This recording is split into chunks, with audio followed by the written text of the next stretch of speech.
Chapter 444. Air. A deathly silence enveloped the studios as Zack was at a loss for words. His mouth momentarily twitched as he had difficulty trying to find the right words to say. Staring at the screen in front of him, he wanted to bury himself underneath the ground. Recollections of the words he previously said flashed across his mind as he lowered his head in shame. If Rin had beaten Kevin within a very small margin, he may have been able to brush it off, but that was not what happened. It was a far cry from what happened as Rin simply beat Kevin without the fight even being a close one. Rubbing salt to his wounds, Lorena spoke from the side. So, I guess your previous analysis was incorrect. Well, it appears that I may have underestimated Rin. With a slight cough, Zack quickly brushed the topic aside and quickly changed the topic. He was a man that had been in the industry for quite a while and therefore had very thick skin. Anyways, have you all seen the last moments of the fight? When Rin was able to defeat Kevin? Tapping onto the table, replays of the last moments of the fight appeared on the screens of everyone watching. With a serious disposition, Zack pointed toward the rings surrounding Kevin. Most of you are probably already aware of what these rings are. Since you've seen his profile, you must know that one of the sword techniques Rin practices is Ring of Vindication. A 3-start defensive manual. Pinching the hologram and zooming toward the ring, Zack continued. Notice how the rings over here are red? When one reaches the essence realm of mastery for this art, they are able to display elemental discharge, which is the third movement of the defensive art. What it essentially does is attract a specific scion before diffusing it in the air. In doing so, one is able to weaken a scion-attributed attack, which is exactly what happened in this case. Zooming out, Zack pointed at all the 30 rings on the screen. Then pinching onto the screen, he zoomed toward Rin and pointed at his sword. While Kevin was attacking, Rin was secretly gathering rings. Once Kevin was about to use his most powerful move, it was then that Rin discharged all the rings and dissipated all the flame scions revolving around Kevin, reducing his attack completely. As Zack explained to the audience, secretly he was shocked himself. Had he not replayed the match a couple of times before, he would have never been able to tell what had happened. Once he did find out exactly what Rin did, he was left extremely impressed. Rin may have not outclassed Kevin in terms of brute strength, speed, or any other stat, but what he did, however, completely outclassed Kevin in terms of strategy. Although he hated to admit it, Rin without a doubt deserved to win the match. At the same time, looks like you still have a long way before reaching my level. Ren's words powerfully rang inside Kevin's ears as he looked up at him with a mixture of shock and confusion. Just what in the world happened? Kevin wondered to himself as he looked around towards the rings surrounding him. He already had an idea of why he lost, but the way that Rin was able to handle him so easily made him question reality. After all, Kevin didn't think that it would have been so one-sided. Especially when he knew that he could also beat Keimer. Fortunately, seemingly being able to see through his thoughts, Rin softly said, "I broke through." Huh. A look of disbelief flashed across Kevin's face as he quickly closed his eyes. Then, sensing the mana around Ren's body, he couldn't help but gasp in surprise. It was true. Rin had broken through to rank. No wonder he felt so much stronger than when he had fought against Keimer. Echi. Letting out a long and tired sigh, Kevin smiled before leaning back and resting his hands over his knees. You beat me fair and square. I can only accept my loss. Kevin took the loss quite well. He wasn't the type to make excuses whenever he lost. Even though Rin was higher ranked than him, that didn't mean anything in Kevin's eyes. After all, Rin did beat Keimer, who was 2 ranks higher than him. He didn't doubt that Rin may have also beaten him if their ranks were the same. In the end, Kevin had set his mind to take this opportunity to contemplate over his shortcomings. The only problem he had with the situation was the fact that he was unable to gain the Elven Tear. However, after deliberating over this matter for the past few days, he decided to perhaps try to trade for it with one of his more important items. This was all he could do at the moment. With a self-deprecating smile, Kevin leaned to the right and tried to stand up. Well, congrats on winning. I guess this is the end for me. Do me a favor and win the tournament so that I don't feel terrible for losing to you. Rin merely smiled when he heard Kevin's words. Just before Kevin could say anything else, Rin turned around and shouted, "I forfeit." Like a thunderclap, Ren's words resounded throughout the whole stadium as everyone froze on the spot. Including Kevin, who couldn't believe Ren's words. Ren. Kevin's brows furrowed. Are you doing this because of the situation with Emma? If so, you don't need to forfeit. It was my loss, there is no need for you to. Stop it. Ren cut Kevin off before turning his head to look at him. First things first, I'm not surrendering because of your situation. Really? Ren's words confused Kevin. If he wasn't surrendering because he felt pity for his circumstance, then what was the reason for his sudden withdrawal? After all, everyone had seen it. He had beaten him cleanly. There was no benefit in him forfeiting the match. Before Kevin could ask any further, the referee's voice echoed throughout the arena. Contestant Ren Dover, are you sure about what you've just said? There were hints of doubts in the referee's words as he too struggled to understand why Ren wanted to give up. Turning his head to glance at the referee, Ren didn't answer but instead yawned and walked toward the edge of the platform. Upon arriving at the edge, he slowly sat down and dangled his legs out. With his eyes locked onto the audience who was currently still in shock by his sudden forfeit, Ren spoke up again. The reason I'm forfeiting is quite simple really. Though Ren's words were soft, almost everyone that was watching heard them. Be it the viewers from the human side or the spectators that were currently down below. Everyone held their breath as they eagerly waited for the answer to why he was suddenly giving up. Was he perhaps injured? Everyone thought. It was understandable. Having fought against Keimer and Kevin back to back, it would make sense for him to have suffered incredible internal injuries that made it hard for him to continue. These thoughts flashed in the mind of everyone watching for a brief instance. However, Ren's answer completely took everyone off guard as some people even fell off the edge of their seats. The reason I'm quitting is because I'm bored. Silence. Absolute silence descended upon the tournament grounds as everyone looked in Ren's direction with a baffled look on their face. 2 seconds passed since then, and once the crowd was able to process his words, many individuals stood up from their seats and shouted.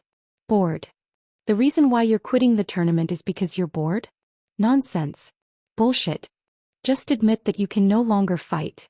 Obviously, not many people were happy with Ren's words. Ren's words were a blatant provocation to the other races. He was clearly saying that everyone was too weak or beneath his notice to even bother to continue participating in the tournament. Instantly curses and all sorts of profanities headed in Ren's direction, who simply took everything with a smile on his face, seemingly finding the greatest of pleasure at the crowd's anger. Shrugging his shoulders, he continued provoking. What? Aside from Keimer and Kevin, there isn't anyone worth fighting. It's simply too boring. Hearing Ren's words, the crowd became even more heated as more curses were thrown. How dare you, human? Such arrogance. Shrugging his shoulders, Ren rebuked. You guys complain, but I mean my words. Apart from Kevin and Keimer, is there anyone that would even pose a challenge to me? His words may have been somewhat drowned out by the crowd's noise, but almost everyone present heard them, and one of the elves couldn't help but stand and shout. Valian. Following the elf's words, another elf stood up and similarly chanted. Valian. Slowly, one by one, more and more people started chanting the same name, and it wasn't long before Valuan's name started to resonate throughout the surroundings. Valian. Valian. With his back straight and with a prideful look on his face, Valian took a step forward and everyone's eyes gathered on him. He had this prideful and otherworldly aura around him that made the others shout his name even louder. This obviously did not go unnoticed by Ren, who couldn't help but cringe at the sight. Hume. Clearing his throat, he scratched the side of his head and innocently said, Sorry, but vacuum who? The smile on Valian's face froze, and so did the smile on the people who were chanting his name. Following this, silence once again descended upon the stands as everyone was at a loss for words. Taking advantage of the silence, Ren continued to speak. No offense, but I don't have a single clue as to who you guys are talking about. Whoever this vacuum guy is, since I don't know him, it means that he's not worth looking at. Ren's words were like sharp daggers that cut deeply as Valian's face twisted savagely. He was clearly enraged. Not that Ren cared as he turned his head and pointed in Kevin's direction. Honestly, I don't care. I've made my decision. If this vacuum guy is as strong as you guys said, he should be able to defeat Kevin. If he can't, then you guys clearly have placed too much attention on some random guy that is not worth paying any attention to. A long and exaggerated sigh escaped from Ren's mouth as he said this. In all honesty, he obviously knew who Valian was. After all, Ren wasn't one to forget grudges. no matter how small they were. Unfortunately, since he had decided to drop out of the tournament, he didn't have enough time to fight Valian and thus beat him up in front of everyone. Since he couldn't do that, he opted for the next best option, which was to simply humiliate him in front of everyone. For the sake of humiliating Valium, Rin chose to provoke everyone. Also, he was using this as an excuse to stop Kevin from trying to change his mind. Since he had vouched for him, Kevin would have no choice but to beat Valian in order to not tarnish the faith he put in him. Jean, who was watching the match from below, obviously could see through what Rin was doing, and when he realized just how petty he was being, he couldn't help but shake his head. He made a mental note to himself to never provoke Rin. He was simply too petty to be worth provoking. Well, that's enough said from me. Good luck in your next match. Waving at Kevin, Rin moved forward and dropped out of the platform above, falling down at incredible speeds. Just as he was about to land on the ground, a small circle appeared beneath his feet, and he softly landed on the ground. With all eyes locked on him, Rin slowly left the place. Even though people were still angry at him, remembering his performance not too long ago, they chose to remain silent. Staring at his disappearing back, almost everyone had the same thought. What if what he said is true? Thinking back at how easily he beat Kevin and how he beat Keimer, everyone wondered if Ren's words were truly groundless. What if there really wasn't anyone that could pose a challenge to him? The sheer thought caused the hearts of some of the people present to freeze. Chapter 445. Upper Echelon Area. Ha ha ha. A boisterous laugh resounded across the platform as Gervas slapped the side of the chair and helplessly held onto his stomach, trying his best to contain his laughter. However, as he recalled Ren's actions, his laugh only became louder. It took a couple of minutes for him to finally calm down, and when he did, wiping the side of his eyes, he commented, "This is great." Even though Ren's words were extremely arrogant and offensive, Gervas didn't take them to heart. He was all too familiar with him and knew he probably had his reasons for whatever he did. Also, dwarves weren't particularly known for their combat prowess, so he wasn't offended at all. Calming himself down, Gervas stroked his beard and turned to look at Brutus, who was wordlessly sitting on his seat. "You saw that, right?" "Yes," Brutus imperturbably replied. "His words aren't wrong." "Oh." Gervas showed a look of surprise. He didn't expect such an answer from him. "You really think that there isn't anyone else worth fighting?" Correct." With a deep and unfathomable look on his face, Brutus calmly nodded his head. After he defeated Keimer, the victor of the tournament had already been decided. What is said is true. There isn't anyone that is worth fighting. Gervas's eyes squinted when he heard Brutus's words, but he decided to stay silent. There was no point in him saying anything else, as he too somewhat agreed with what he said. As the two were conversing, the Elven Queen had a weird look on her face. Even though she wasn't particularly offended by what Rin did, she was not entirely pleased. After all, he had humiliated Valian in front of the whole world. He was supposed to be the best prodigy that the elves could offer. At an age that was similar to that of Rin in human years, he had already broken through to rank. He was supposed to be a generational talent that was rarely seen, yet he had been completely overshadowed and even turned into the butt of the jokes for those that were watching. Sigh. Still, it wasn't like she could do anything about it. Given her status, if she did something, it would look bad on the whole race. Not that she was planning on doing anything in the first place. To her, this was a good opportunity to humble Valian a notch. He had become a little bit too arrogant for his own good. If this humiliation served to calm him down a bit, then the queen could turn a blind eye to what happened. Furthermore, Amanda had already told her about the Zurin fruit. Even though she was still unclear about whether it was real or not, if that was truly the Zurin fruit that could cure Natasha, Amanda's mother, then she owed him a big favor. Whatever was happening to Valian, the queen could only pretend to have noticed. The only one of the four that didn't show any reaction to Ren's victory was Octavius, who quietly gazed toward the arena with an indifferent look on his face. There was no visible change in his expression as he looked at the arena. However, if one looked closely, they might be able to see a more resolute look on his face. He had finally made up his mind. After Ren left, the excitement over the next few matches died down a little. There were two reasons for this. One, the matches were not as tense as Ren's and Kevin's matches, and two, they were all still riled up at Ren's words, making it hard for them to truly enjoy the other match. It was still the round of 16, and so the top contenders had not fought yet, but in their hearts, Everyone already knew that the purpose of the tournament had faded. Especially after seeing Ren's performance. If there was only one thing that everyone was focusing on at the moment, it was Kevin's potential match with Valian, who was now synonymously known as Vacuum throughout the whole human domain. Unbeknownst to him, he had become the butt of the jokes to all humans as they all replayed the last moment when Ren's words caused his pride to crumble apart. Click. Pressing onto the remote controller, Small Snake turned off the television and sat back in his seat. But, recalling Ren's last words during the tournament, Small Snake's face twisted. Ugh, is he trying to piss all of the races at once? He could already feel a massive headache coming his way. Not only had Ren's last words provoked the other races, but he had done it in a way that pretty much maximized the hate directed at him. Small Snake at the moment could only pray that this incident wouldn't come back and bite him in the ass. However, knowing Ren's personality, Small Snake already knew that this was a pipe dream. But, ugh. His head started to hurt. Massaging his forehead with his hand, Small Snake lamented over his luck. Just why do you always have to cause me so much trouble? But, can you stop? Small Snake's head snapped towards his right. There, with his legs on the table and holding onto a massive cigar, Small Snake watched as Leopold repeatedly took big puffs of the cigar. But, ever since returning from Isanor, there was not a single moment when Leopold didn't stop smoking. At this point, Small Snake questioned whether his lungs were made out of smoke or were even still there. The amount Leopold smoked was simply too much. But, taking another puff of the cigar, Leopold shrugged his shoulders. Can't help it. I'm just making up for the time when I couldn't smoke back in Isanor.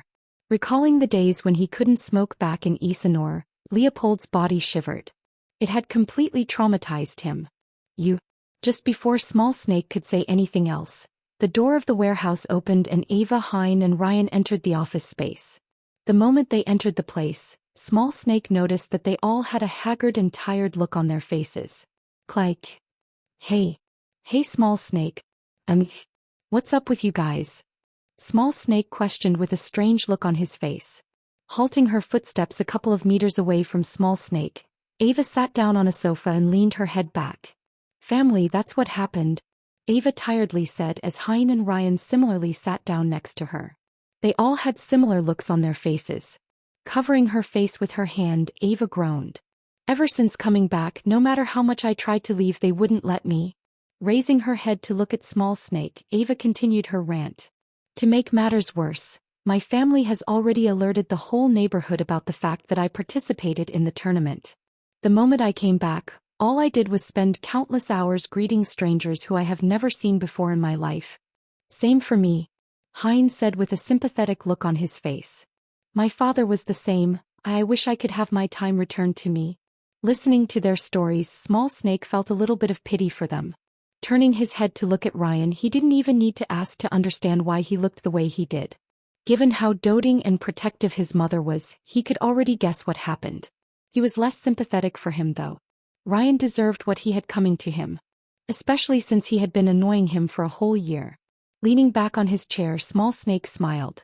Well, I'm glad that you have all settled down back here. It had been quite a while since everyone had returned to the human domain, and it looked like they had all finally settled down. After going through such hardships back in Henler, this was a well-deserved rest that everyone earned. Of course, Small Snake knew that this wouldn't last for long as half of the people here were already famous. If they took into account Ren, who was probably the most famous human at the moment, then Small Snake could already guess how grim the future was looking for him and the others. After leaving the arena grounds, taking out the mask of Dolos, I quickly changed my face and clothes before heading back to the arena grounds. Walking around the place, I soon spotted a familiar figure and sat down next to her. When is your match? Startled, Amanda gave me a cold look before proceeding to ignore me. At first I was confused about why she ignored him, but then I realized why. Smiling, I once again said, it's me. This time I used my regular voice. Amanda's delicate brows knit at my words. She then proceeded to stand up and proceeded to leave, not even sparing me a second glance. Seeing this, I grabbed onto her hand and said, Hold up, it's me. Let go. Amanda coldly said. An icy hue began to sprout out of her body. My mouth twitched when I saw this. Oi, you don't recognize me? Although I didn't look the same, she should still recognize me from my voice. However, it soon dawned on me that the arena grounds were too loud. I wryly smiled when I realized this. The hue revolving around Amanda intensified by the second, and it wasn't long before she attracted the attention of some of the people present. Realizing just how much of a predicament I was in, I had a sudden thought. Wait, hold up. Tapping onto my bracelet, I took out my student ID card and briefly flashed it to Amanda. It was the only thing I could possibly show her to prove my identity. Fortunately, it somehow seemed to have worked as Amanda quickly calmed down. The hue revolving around her body disappeared, and it was then that it finally dawned on her that I was, well, me. Once she realized this, much to my confusion, she lowered her head and softly said, "Can you let go?" "What?" I asked. Because of the noise around me, I could barely hear her words. Pursing her lips, Amanda pointed towards my hand, which was still holding onto her wrist. Realization soon dawned on me and I yanked my hand back. "Sorry, I didn't mean to do it on purpose." I quickly apologized. With a soft nod, Amanda proceeded to sit next to me. An awkward atmosphere revolved around us. Coughing slightly to get rid of the weird atmosphere, I decided to ask, "How are the preparations for your mother?" Hearing my words, Amanda's face turned serious.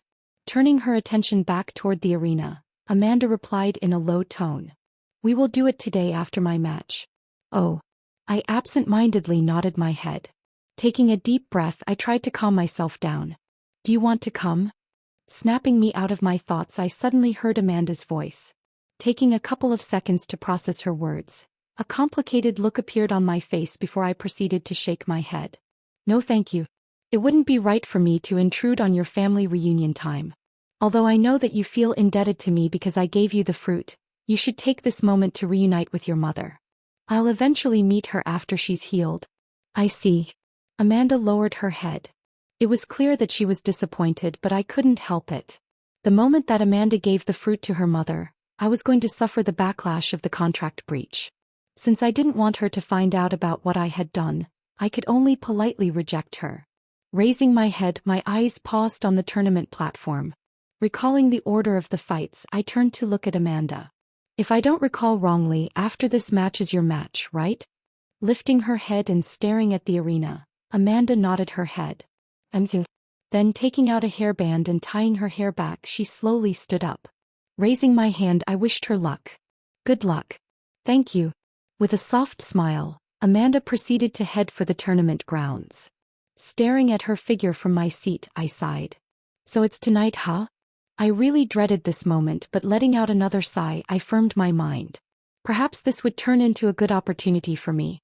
Chapter 446. Late at night. The sun had already begun to set, and slowly darkness enveloped the city of Isanor. Following Ren's match, Jean and Amanda also went next. After a long and arduous fight, the both of them were able to come out on top and thus make it to the rounds of 8.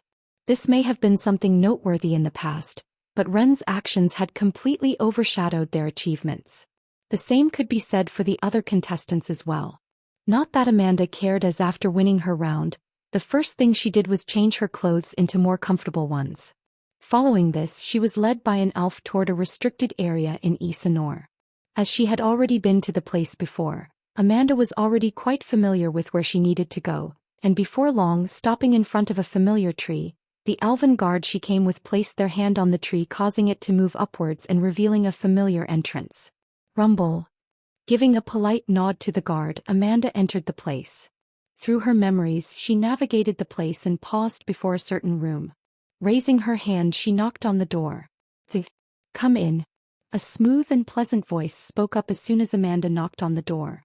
Getting confirmation from the queen, Amanda entered the room, where the first thing she saw was the elven queen standing beside the capsule her mother was resting in. With her hand over the capsule, the queen stared at Amanda's mother with sadness in her eyes. Then turning her head to look at Amanda, she smiled. "You're finally here." Amanda nodded. She was still a little bit reserved with the queen as she had not known her for long. However, from the way she was treating her mother, Amanda knew that she truly cared for her. Unaware of what Amanda was thinking, the smile on the queen's face deepened as she raised her hand and revealed a familiar-looking fruit. With doubt on her face, she looked at Amanda. "I've checked out the fruit that you've given me. I can't really tell if it will work or not, But are you sure that the individual that has given you this is trustworthy? He is. Amanda firmly nodded her head. Not for 1 second did she believe that Rin would try to lie to her about the fruit. Seeing the resolute look on Amanda's face, the queen sighed before softly mumbling. I see. Honestly, despite Amanda's confirmation, she was still on the fence about the fruit. The moment Amanda explained to her how she got the fruit and who gave it to her, the queen quickly had her servants do a background check on Ren. The matter was far too important for her to take lightly. Her servants were fast and efficient. By the time they came back, they had already compiled all possible data about him, from what he had achieved back on Earth to even his exploit in Henler. They had left nothing behind. There was even a report about him passing through their borders a year back. The queen was truly surprised when she saw his exploits, however, that still posed a question to her. How was he able to get his hands on a fruit that in no way, shape or form the dwarves could have ever had nor could be found in the human domain? Was it just out of luck? The elven queen wondered, but she quickly shook her head. It didn't really matter if it was luck or not at this point. What mattered was whether it worked or not. The queen was especially worried since Natasha had been in this state for over 15 years. She truly hoped that the fruit would work. Did he tell you what sort of preparations are needed for the fruit? The queen asked Amanda, who nodded her head in response. Yes, he said that squeezing the fruit and extracting the juice will be enough. Okay. Casually tossing the fruit in the air, the fruit halted mid-air. A white glow slowly enveloped the queen's hand as she twisted her fingers slightly, crushing the fruit completely. Viscous golden liquid immediately dropped down from the fruit as Elven Queen completely crushed it with her hands. As the liquid dropped toward the ground, right when it was about to touch the ground, twisting her fingers in a circular motion, the juices came to a stop. Then, bending her fingers in her direction, the liquid moved in her direction, slowly accumulating together and forming a small golden ball. Once she was done extracting all of the liquid from the fruit, the Elven Queen motioned with her fingers and the ball in front of her wobbled. Slowly, a golden line formed in the air as the queen controlled the juices with her extreme control over scions. Pointing towards Natasha, who was laying down on the capsule, the liquid slowly seeped through the small hole at the top of the capsule before making its way towards Natasha's mouth. Once the liquid stopped before her, the queen turned to look at Amanda and nudged her head. Open her mouth, please. Okay. Following the queen's orders, Amanda walked up to her mother and pressed her thumb underneath her chin. Applying a little bit of pressure, she slowly opened her mouth and the liquid the queen was controlling quickly entered her mouth. It took about 3 seconds for all the liquid to completely enter Natasha's body, and once it did, Amanda finally let go of her mother's chin and looked at her with eyes filled with anticipation. The queen also had a similar look on her face, as her eyes were also filled with hope. She wanted nothing more than for her savior to wake up. 1 second. 2 seconds. 3 seconds. Slowly time started to tick away, and it wasn't before long that a couple of minutes had passed. Did it not work? Disappointment flashed across the faces of both Amanda and the queen as the two of them had a hard time hiding their disappointment. Although only a couple of minutes had passed, Rin had previously mentioned that the curse would break as soon as the liquid was ingested, and ever since giving her mother the fruit, she had not once shown signs of improvement, indicating to them that something had gone wrong. Twitch. However, just when they thought that all hope was lost, Natasha's eyes twitched. With the queen's insane perception, she was naturally able to pick up the twitch, and when she did, her head snapped in Natasha's direction. Twitch. Twitch. With another twitch, Natasha's eye once again twitched and her pale complexion slowly turned rosier. It wasn't before long that Natasha's complexion returned to a healthy young glow, raising hope for both Amanda and the queen. Twitch. Twitch. With a couple more twitches, Natasha finally opened her eyes, revealing her beautiful obsidian black eyes that seemed to suck the soul away of anyone that was looking at them. The moment Natasha opened her eyes, she had to squeeze her eyes multiple times to get adjusted to the bright lights coming from above. Then looking around the room, she opened her mouth and asked in a croaky, borderline hoarse voice. Where am I? Ugh, I really didn't think this through enough. Staring at the potions in front of me, my face twisted slightly. To be honest, despite having made so many preparations, I still felt the threat of death looming over me. Aside from a couple of advanced potions I had prepared in advance, there were also a few powerful painkillers. The hope was so that they could help me endure the pain more easily, but I didn't hold too much hope. The contract would directly eat at my soul, and so this was not something any potion or painkiller could really alleviate. So it was worth a try. Perhaps I would be left pleasantly surprised. Taking a deep breath, I turned to ask Angelica, who was standing in the corner of the room. "Are you ready?" I wasn't the only one that needed to make preparations. Angelica was also preparing to undergo some pain. Since the curse was going to break, she was also going to suffer the after effects of it. However, since she was now a count-ranked demon, the effects of the curse break wouldn't be as damaging as what I would go through, but it would still hurt a lot. Echi. Leaning back a little, a long sigh escaped from my mouth. At this point I was starting to question whether choosing the keiki style was really the move, as I started thinking that maybe, just maybe, the Gravar style suited me more. With all the pain and suffering that I had been going through as of late, I was honestly baffled by the idea that maybe, had I practiced the Gravar style, all of these experiences would have only made me stronger. If I had to be honest, however, it was thanks to all these experiences that I was able to beat Kevin. Compared to me, he should have been much higher ranked than I was. Since he had the perfect environment for him to train, he wouldn't have had trouble reaching a higher rank than me. I figured that the reason why he was lagging behind me was because I took the seed of limit from him. The fruit as well. Had he taken those two items, without a doubt he would have been a rank or two higher than me. In terms of experience, I'd still give myself the edge.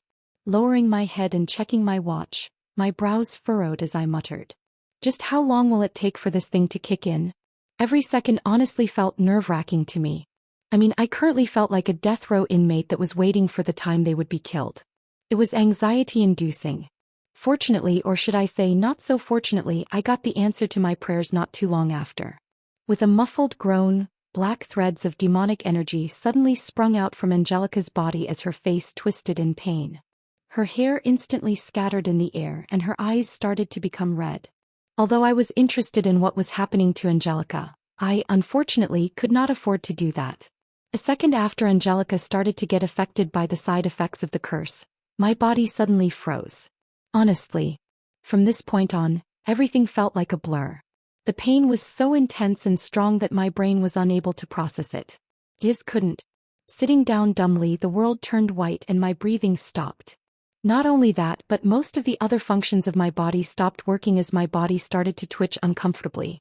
I didn't know how long I was in this state, but it wasn't long before I finally started to feel the pain, and once I did, I wished I had never felt it. What I was going through just couldn't be explained in words. Even though I wanted to scream, no words escaped from my mouth as my head rolled back and my body started to spasm all over the floor. It was only after an unknown period of time had passed that I was finally able to somehow control my body, as my chest heaved up and down unevenly.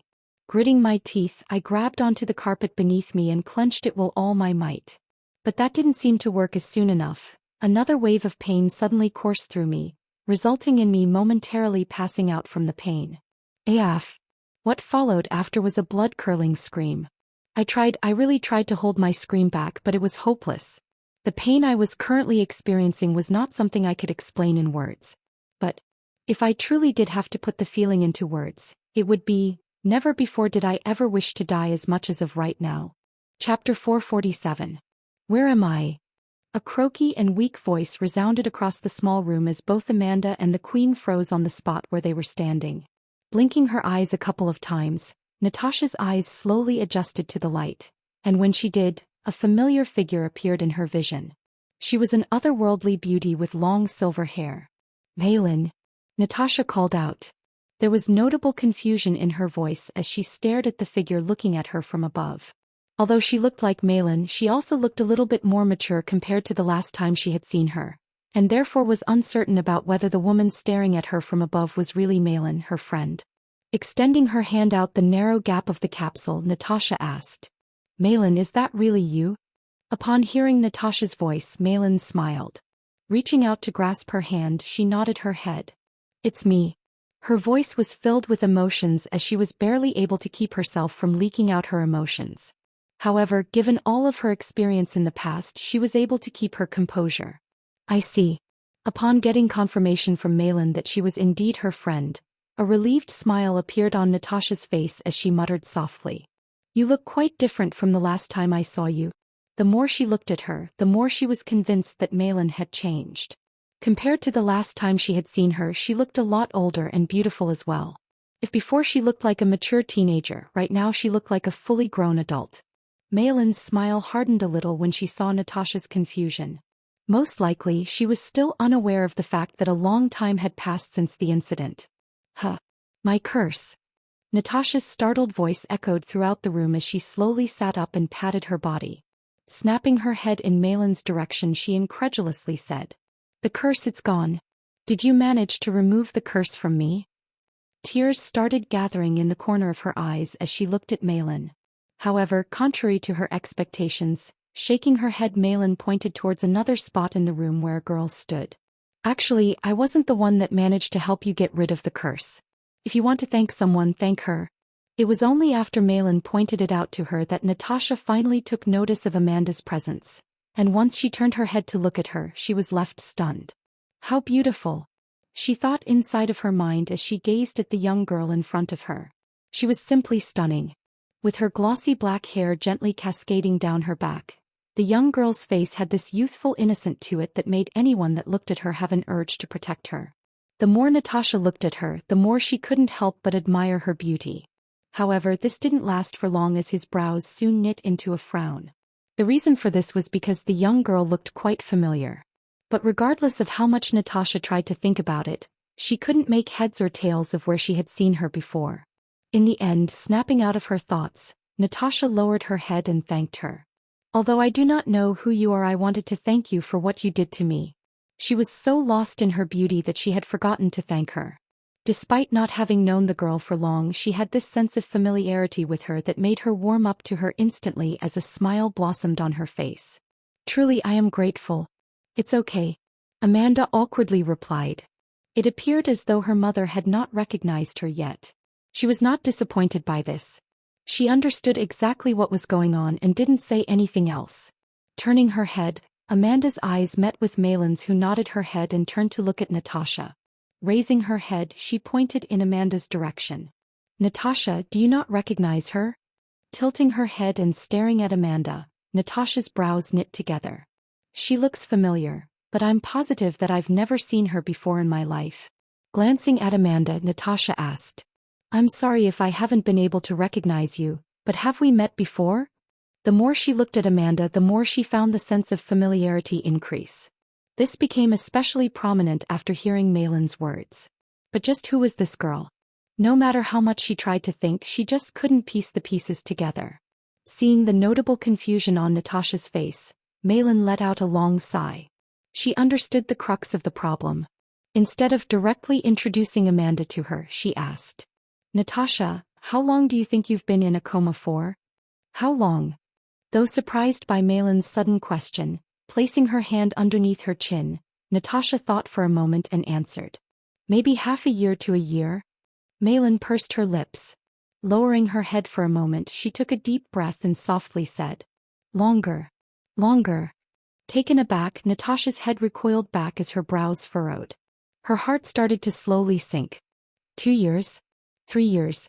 It can't be any more than that, I don't think.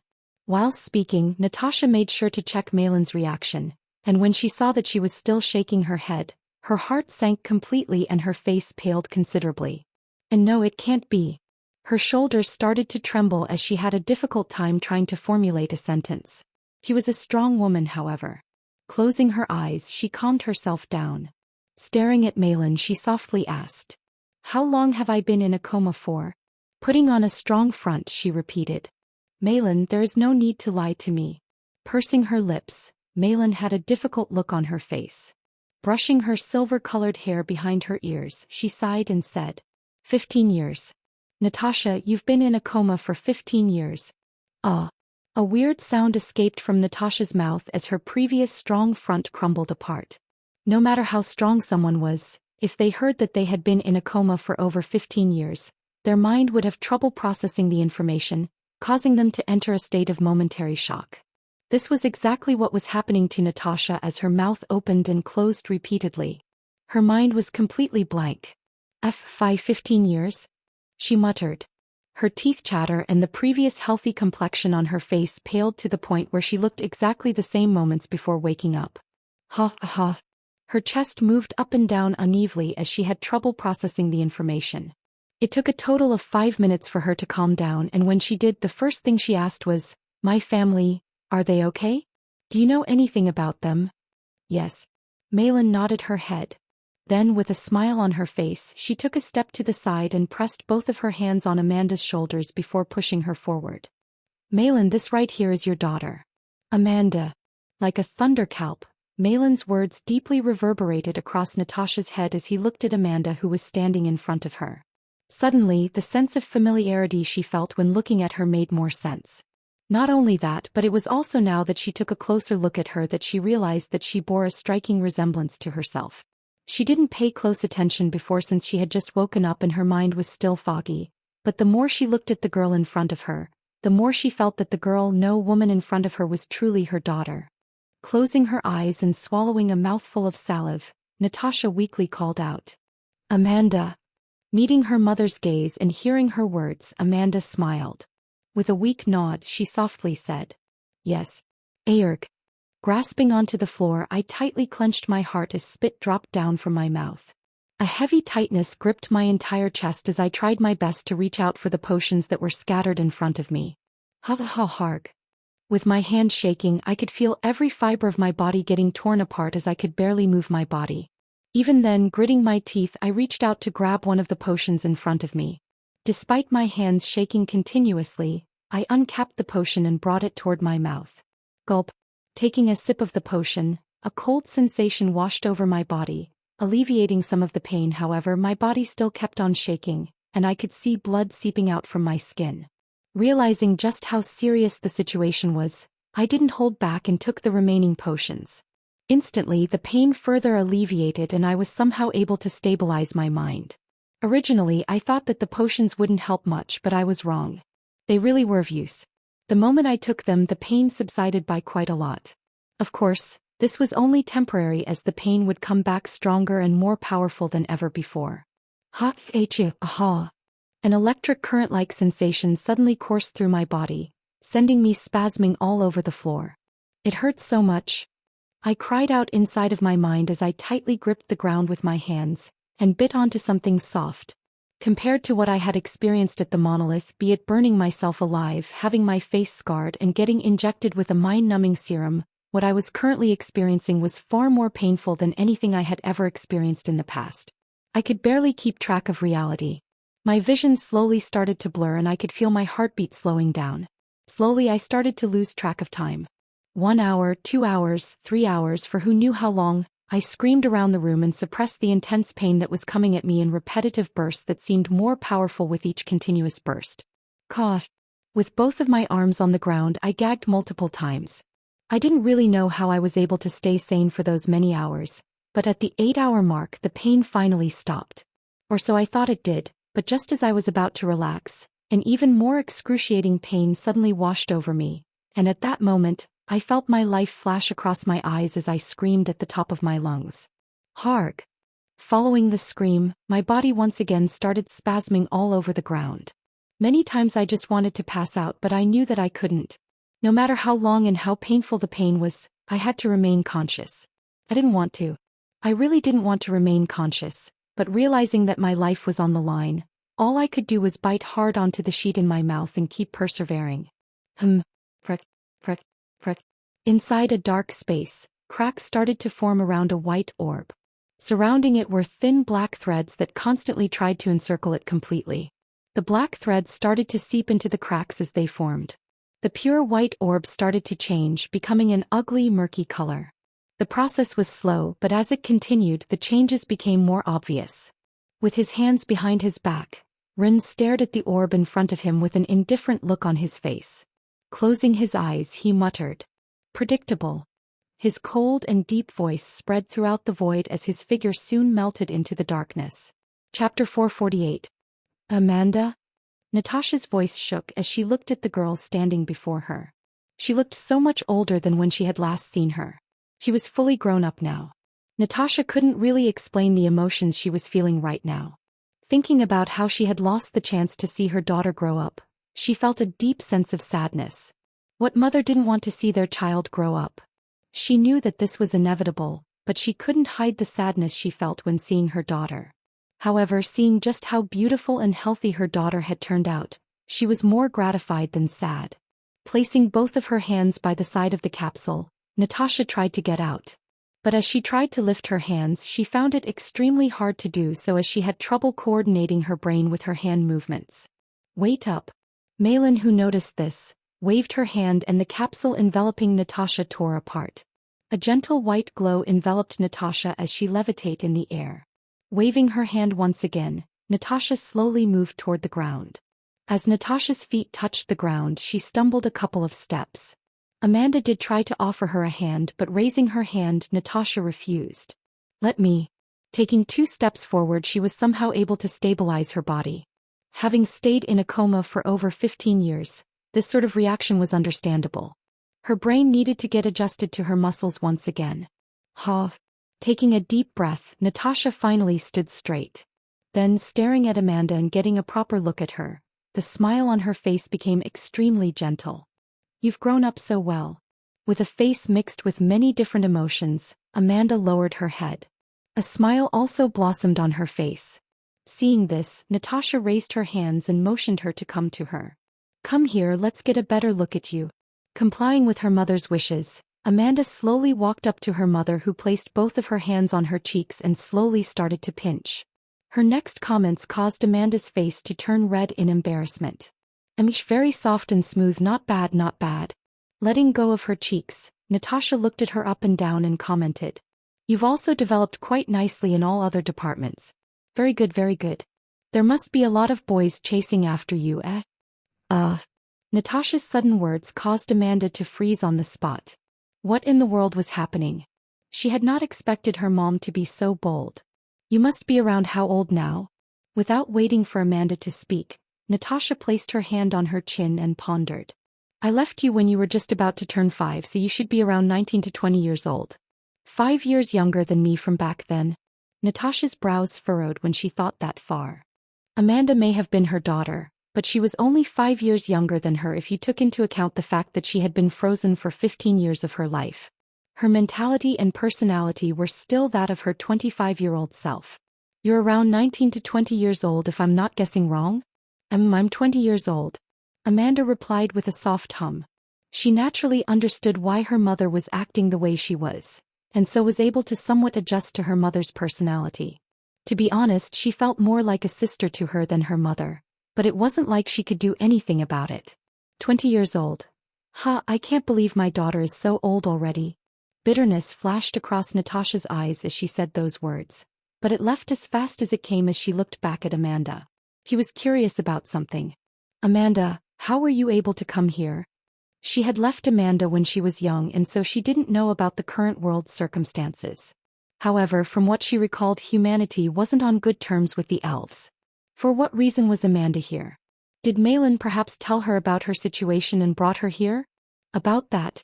Before Amanda could explain, Malin cut in and quickly told Natasha about the world's circumstances. About how they had invited the humans into their domain and how they were contemplating the possibility of letting them in the alliance. Listening to Malin's recount of the situation, Natasha covered her mouth with her hands. "Such thing happened?" "Yes." Malin nodded her head before putting both of her hands behind Amanda's shoulders. "Amanda over here made it to the round of 8s of the tournament." "She did." Surprise flashed across Natasha's eyes as she took another look at her daughter. Sensing the mana revolving around her, the surprise in her eyes only intensified. Rank. Since Amanda was not hiding her strength, it only took a moment for Natasha to distinguish her rank. Once she realized that Amanda was rank at just the tender age of 20, she was left stunned.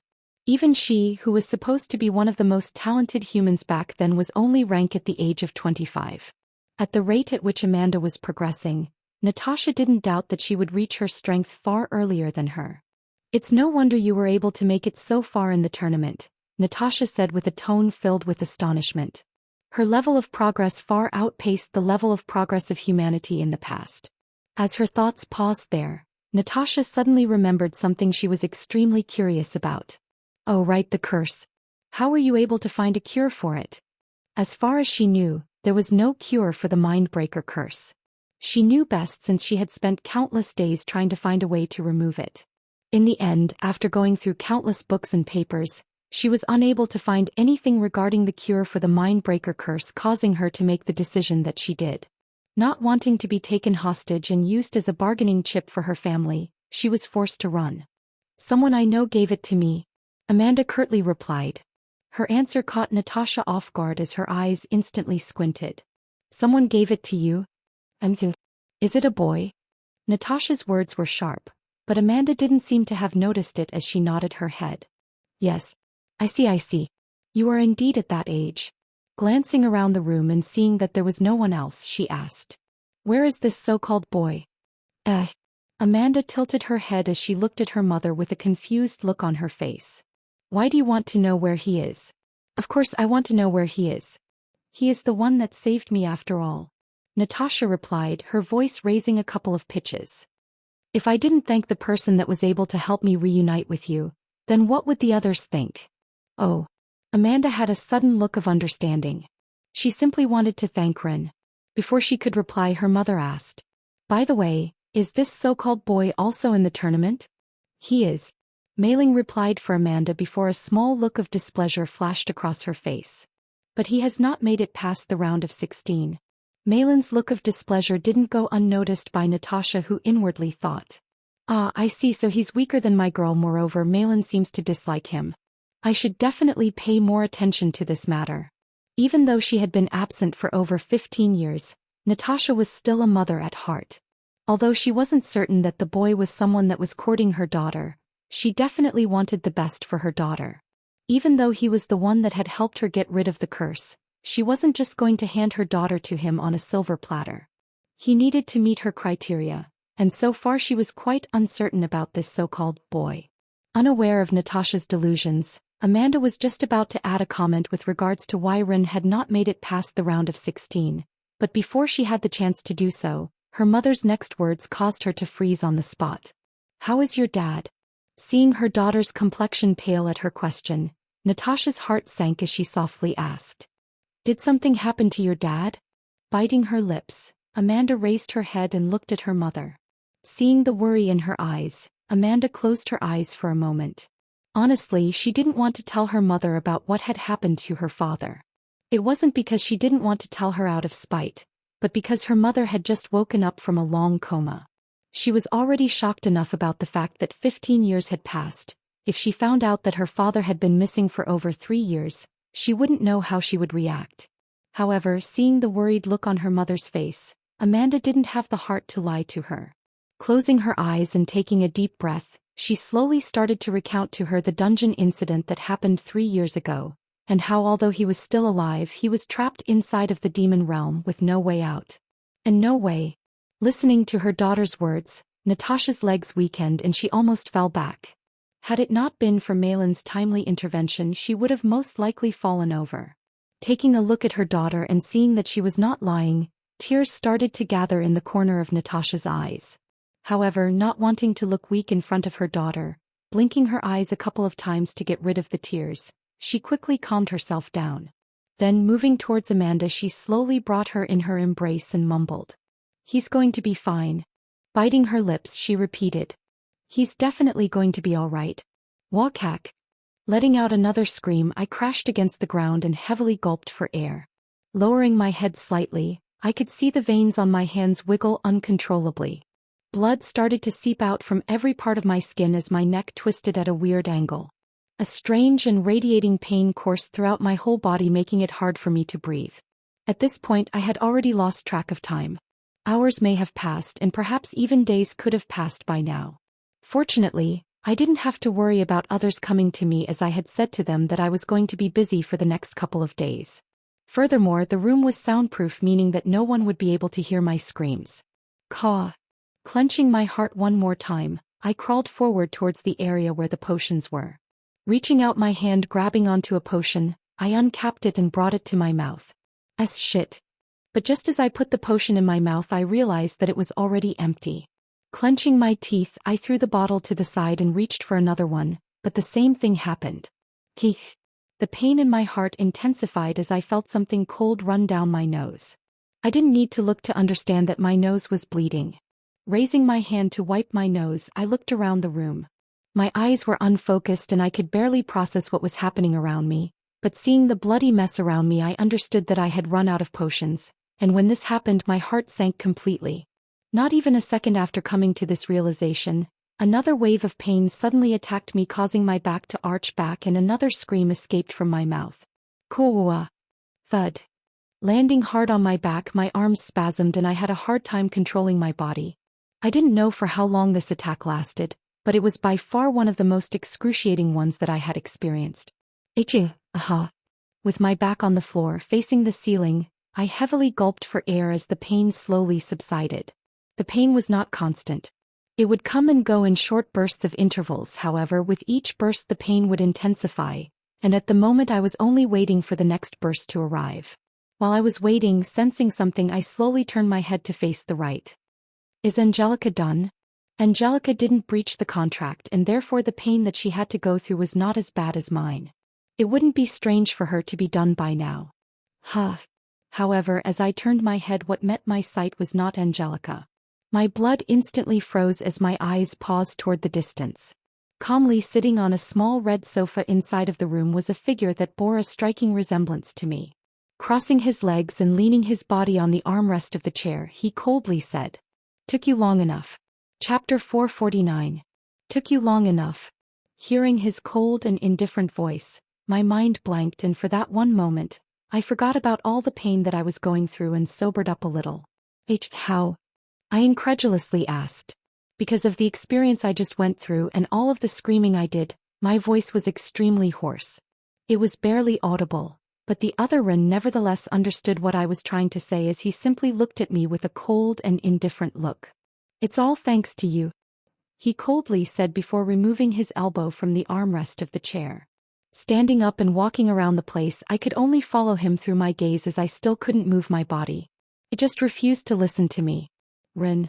As my eyes were still locked on the other Ren, a familiar voice entered my ears. Turning my head, I spotted Angelica looking at me from the distance.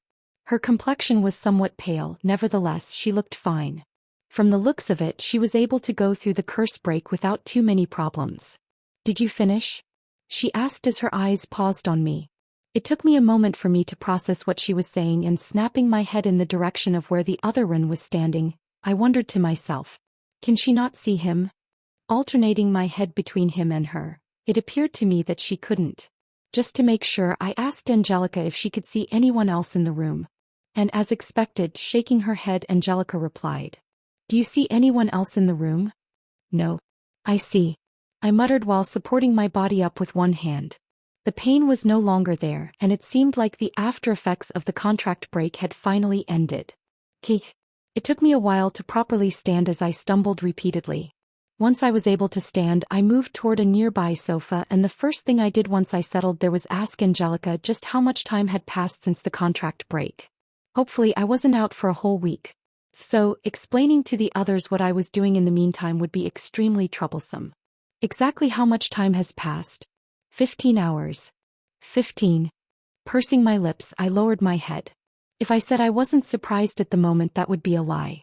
Everything felt like a blur to me and I had long lost my sense of time. If I had to be honest, I thought that a lot more time had passed. It felt as though weeks or even days had passed. But this was good. Twitch. Twitch. Whilst in thought, my shoulders kept twitching. My head also started to hurt. Leaning back on the sofa, I let out a long exhale. Despite the fact that I was no longer being subjected to the pain, I could barely move my body. Every little movement felt as though millions of needles were stabbing my body. It was agonizing. It was then that Angelica's surprised voice took my attention away from the pain. "Your rank." "Pi rank." Furrowing my brows, my heart sank.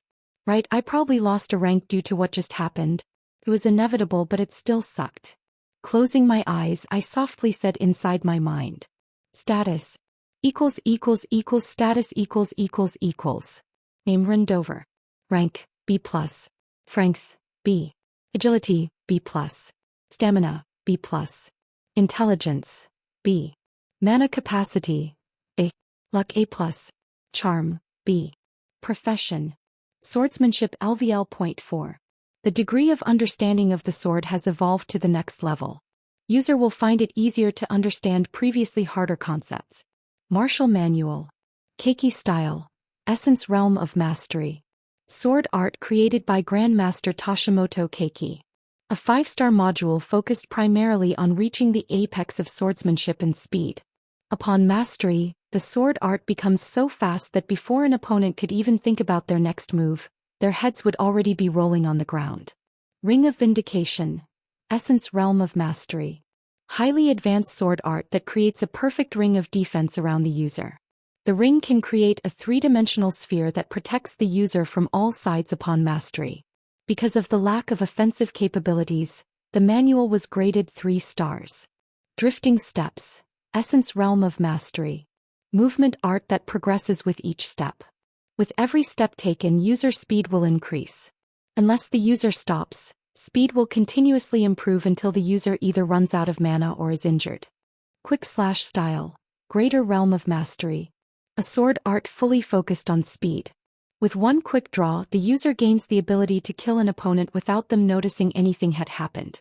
Created to replicate the Keiki style. After years of research, this sword art was the result. Full Body Martial Arts. Greater Realm of Mastery. Hand-to-hand combat technique dedicated to utilizing every single part of the body to incapacitate the enemy. It may be a 3-star art, but upon mastery, it can be used to complement other forms of martial art. Skills. Monarch's Indifference.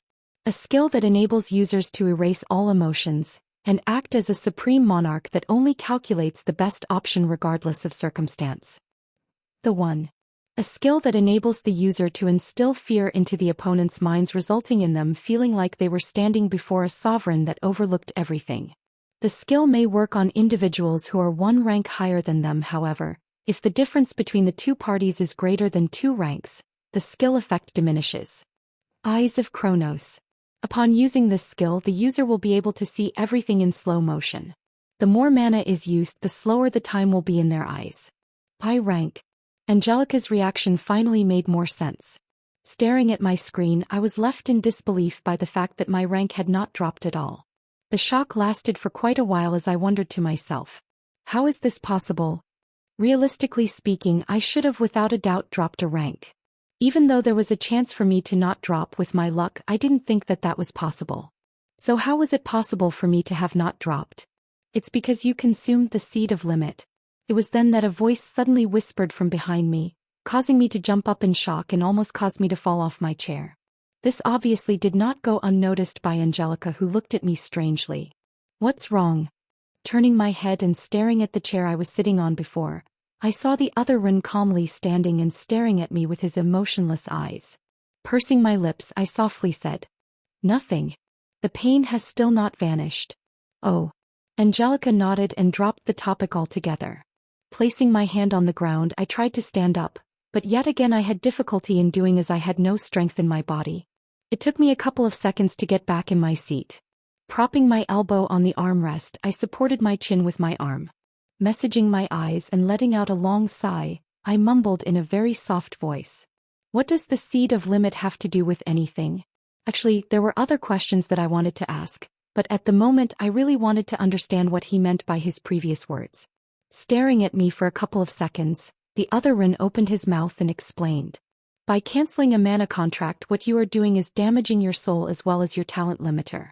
The damage to the talent limiter is the reason why most people drop a rank when breaching the contract. However, in your case, a case where you have no limiter, no such law applied and therefore are exempt from having your rank decrease. I was a bit surprised by the fact that he was willing to explain to me the reasoning why I did not rank down, but upon hearing his words, I found that his words made a lot of sense. Indeed, since my talent limit is removed, if it becomes damaged, there really won't be any changes. The more I mused over his words, the more I found that they made sense. Generally, it wasn't impossible for someone's talent to be damaged. There were many ways to do it, and apparently surviving a mana contract breach was one of those methods. Theoretically, I should have had my talent drop, but since I had no limit to my talent, there was no such drop. Once I realized this, I was left pleasantly surprised. I mean, who would be happy about the prospect of losing their hard work? Suppressing my joy, I turned to look at Angelica and solemnly said, Angelica, can you leave the room for a bit? I need some time to myself. Okay. Angelica was a little bit taken aback by my words, but upon seeing the state that I was in, she complied. Standing up from the spot she was previously in, Angelica calmly walked out of the room, leaving me alone with the other Ren. The moment Angelica left the room, I instantly asked, "How come you're here?" Clenching my fists, my gaze sharpened as I looked at the other Ren. Calmly staring back at me, the other Ren said nothing. He had this "you already know the answer" type of look on his face that irked me to no end. I wouldn't be asking if I didn't know. Once again I asked, "Why did you suddenly show up out of nowhere? Answer me." Once again the other Ren didn't say anything as he remained silent. My brows furrowed. Fine, since you won't say anything, I'll just figure it out myself. Calming myself down, I looked back at the events that just happened. All of this happened as soon as I breached the contract. Therefore, the key to his appearance should lie in the breach of contract. It didn't take a rocket scientist to understand this much. The real question was why? Why would he suddenly show up as soon as the contract was breached? Activating the chip inside of my head, all sorts of different ideas started to spring inside my mind as I tried to find any connection with the current situation. This all happened within a second, and by the time the second passed, an idea suddenly sprung inside of my mind as I turned to look at the other Ren. Wait, what if? So you figured it out? As though he could read my mind, Ren stood up. Your theory is correct. The only reason you can see me is because of the damage you took to your soul. Hearing his word, I instantly became more conscious. It was as I deducted. Since the other Ren was another soul or consciousness, the moment my soul got damaged, he took advantage of the situation and appeared. Once my thoughts paused there, the first thought I had in mind was, is he trying to take control of my body? My body jerked a little as extreme solemnness flashed across my face. I'm not, the other Ren said, seemingly being able to read my mind. Glancing around the room with a detached look, he continued, I'm not here to take over your body, nor do I have any interest in taking over your body. My goal is simple. Staring at me with his deep blue eyes, Ren suddenly raised his right hand. Plike, plike, plike, plike, plike. Following his words, more chains sprung out as they slowly started to bind his arms and legs before pulling him down to the ground. Staring at the chains, I looked at the other Ren and asked, "What's going on?" "Our curse," Ren replied as his body slowly started sinking into the ground. Seeing that he was about to leave, I tried to get as much information as possible. "What curse?" "Elaborate." "I'm not allowed to say, but you'll eventually know. We'll be seeing each other soon enough." Then his next words caused my blood to freeze. "Right, I wanted to remind you. The moment I disappear, you will once again resume your contact breach pain. I was suppressing the pain for you till now. Huh. Have some rest." Wog. Not even a moment after he said those words, a sudden rush of pain suddenly engulfed my entire being. Caught off guard, I was unable to resist and my eyes rolled back behind my head. Thud. The last thing I could remember was hitting the ground before passing out. Chapter 450. About an hour had passed since Ren had told Angelica to leave the room, and after not sensing any movement coming from inside of the room, Angelica decided to head back into the room to check if anything happened. Clank. Opening the door to the room, Angelica walked in. She wasn't really sure what to expect to see when entering the room, but seeing that Ren had already paid the consequences of the contract, she didn't think that anything bad had happened. Perhaps he only wanted some time alone to recover from the wounds. Unfortunately, it seemed as though she had thought wrong, as the first thing she saw once she came into the room was Ren's passed-out figure in the middle of the room. Twitch. Twitch. Furthermore, his body was repeatedly spasming on the floor as white foam escaped from his mouth. Angelica was instantly alarmed when she saw this, as her body disappeared from the spot she was standing before reappearing right in front of him. The first thing she did was immediately check his condition. Her brows knit tightly as she checked him. His situation was not good. Angelica could vividly feel his vitals dropping at an alarming rate. "Can't let this happen," Angelica solemnly said as worry flashed across her eyes. If Ren died, then she would also suffer heavily. After all, their lives were connected. If she was in prime condition, she may not exactly have died, but she wasn't. She was currently quite weakened from having suppressed the after effects of the curse. If Ren died right now, she was in no state of being able to survive the consequences of the contract breach. Staring at Ren, who was spasming on the floor, Angelica bit her lips. Should I just wait? Rin had specifically told her to not contact anyone when undergoing the pain, but she wasn't really sure if that was applicable at the moment. After all, he was currently on the verge of death. If she waited any more, she was afraid that Rin might actually die. Twitch. Twitch. In the end, after contemplating the matter over the next few minutes, Angelica realized that she couldn't stay still. If she did stay still, Rin would without a doubt die. Standing up, Angelica reached out for the nearby table and took Ren's communication device. He had set it there beforehand in case the situation really got out of control. He had only told her to use it when she thought that he was going to die. It was supposed to be a last-moment resort, but it appeared as though it was the right decision. How do I use this? The communication device was quite light and small, however. To Angelica this object was quite foreign. She had seen Ren and the others use it every day, but she had never truly had any interest in it. Fortunately, she wasn't completely clueless. Ren did tell her exactly what to do in the case the worst-case scenario happened. Fiddling with the communication device in front of her, it wasn't long before she saw the words, Kevin Voss/Emma Simp, on the screen. Unaware of what the words meant, she immediately pressed on the name and a low ring suddenly echoed out from the speakers of the communication device. Ring. Calling Kevin was also part of the instructions that Ren had given her. As she was calling the number, Angelica suddenly regretted telling Ren about the third option. In reality, the reason why she had told him about the third option was because she also wanted to get rid of the curse. The reason why demons didn't often use the Mindbreaker curse was because it would put a massive toll on the demon's body depending on what rank their victims were. If they were regular humans, the burden wasn't anything noteworthy. In fact, anything below rank did not put any particular burden on the demon that had cursed them. However, in Angelica's case, the person she cursed was quite highly ranked. Around rank, and this was back when she was still a baron. Had it not been for the main clan's help, she would have never have been able to curse Amanda's mother. It was also because of this that she now understood why she had been unable to increase her rank for over 15 years. Amanda's mother had actually not died as she had originally thought. Had it not been for the resources she had managed to get thanks to Ren, she believed that she would have been stuck in the same rank forever. When she found out about this, she told Ren about the third option so that she could get rid of the burden on her body to further her strength even more. However, it backfired on her as Ren was now on the verge of death. Bang!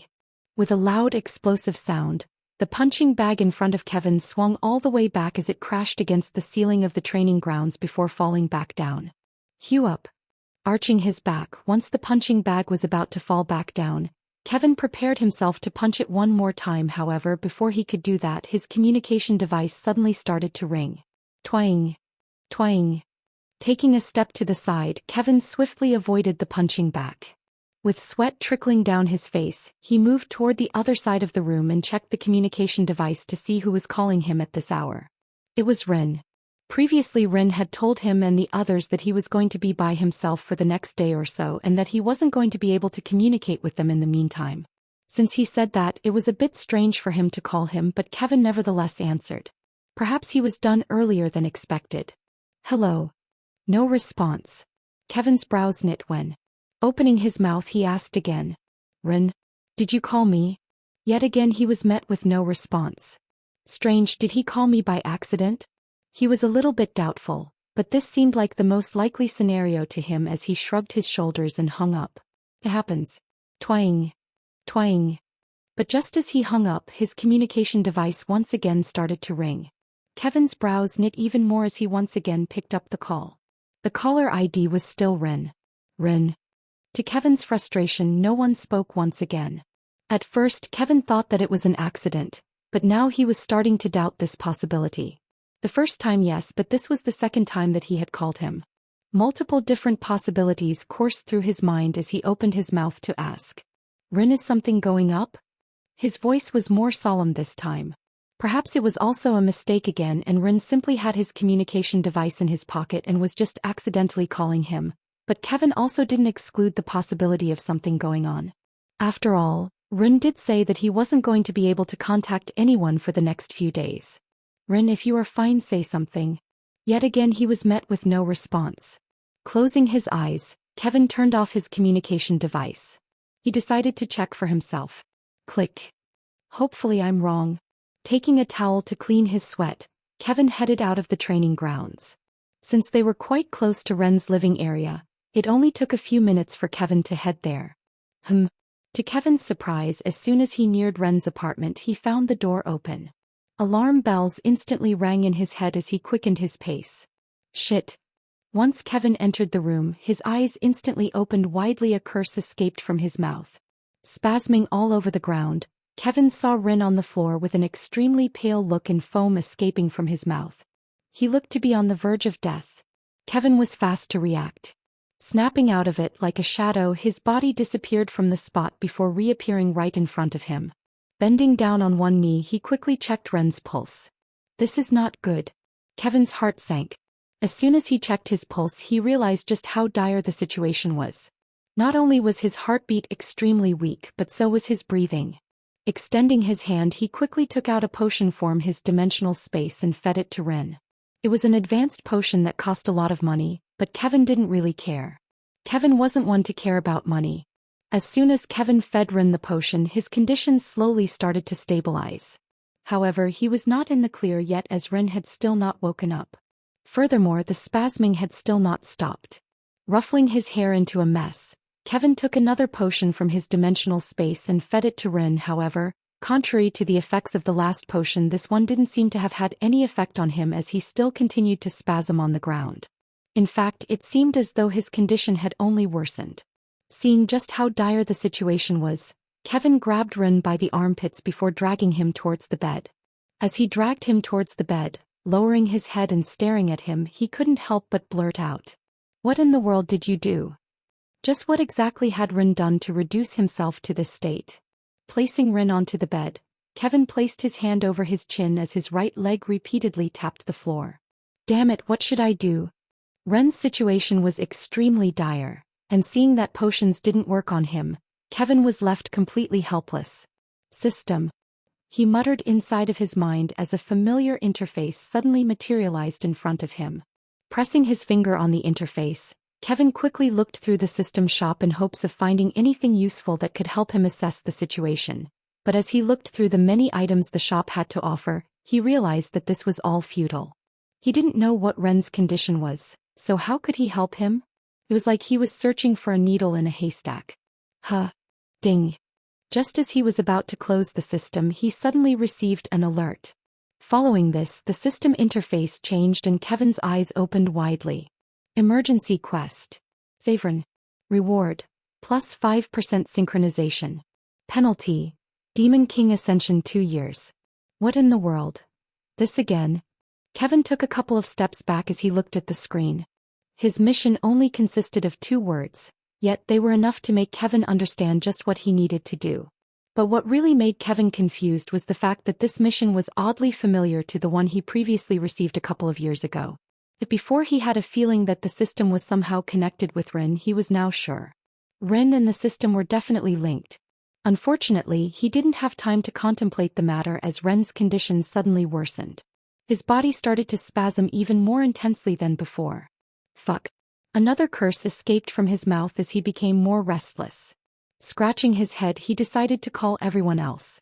He was currently incapable of handling the situation, and he figured that maybe with the others' help he might be able to figure something out. The more brains the better. Crying. The first person he called was Melissa. With her being an expert in potions and stuff of the sorts, Kevin concluded that she was the best person to call in case something like this happened.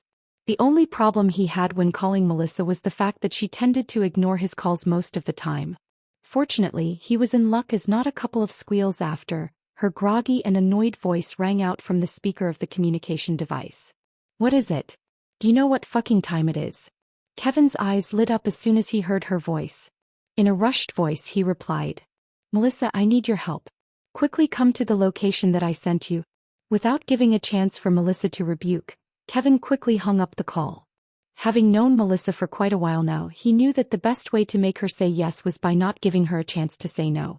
Therefore, before letting Melissa say no to him, he quickly closed the call and sent her the location. Following this, he quickly dialed every number he knew. As this was happening, Kevin was unaware that in the corner of the room 2 bright yellow eyes were staring at him and Kevin intensely. Those eyes belonged to none other than Angelica, who worriedly looked at Ren. At this moment she knew that if Ren died, so would she. She could only hope that his friends would be able to do something about the situation.